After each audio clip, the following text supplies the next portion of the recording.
Cat sleep means, cat sleep মানে কি? Cat slip, এই যে ক্যাট স্লিপ বিড়ালের ঘুম, তাই না?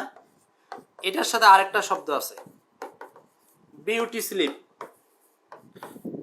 আমার আব্দুল্লাহ ভাইয়ের কথা মনে পড়ছে, যারা ইউনিট কোচিং এ অনেক আগে আমার সময় কোচিং করেছেন। আব্দুল্লাহ নামে একজন ভাই ছিল, ঢাকা বিশ্ববিদ্যালয়ে অ্যাকাউন্টিং এ পড়তেন।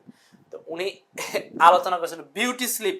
ওইখান থেকে আমার মনে হয় বিউটি স্লিপ মানে কি? বিউটির সাথে রাতের বেলা ঘুমানো, এটা কি বিউটি স্লিপ? না, বিউটি স্লিপ মানে হলো সুন্দর ঘুম, প্রথম প্রহরের ঘুম, সুন্দর ঘুম, যেটাকে আমরা বলেন প্রথম প্রহরের ঘুম। প্রথম রাতে যে ঘুমটা হয় 11টা থেকে 2টা 3টা পর্যন্ত। তো ক্যাট স্লিপ মানে কি? ক্যাট স্লিপ আর বিউটি স্লিপ আলাদা জিনিস।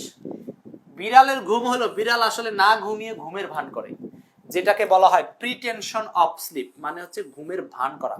প্রিটেনশন মানে ভান, ভান ধরা। আছে না অনেকে এরকম ভান ধরে, অসুস্থ, মরে গেল, পড়ে গেল, এরকম। ঠিক আছে, ক্যাট স্লিপ মানে হচ্ছে প্রিটেনশন অফ স্লিপ, মানে ঘুমের ভান ধরা, ঘুমের ভান ধরা। আর বিউটি স্লিপ মানে হচ্ছে সুন্দর ঘুম বা প্রথম প্রহরের ঘুম। ওকে।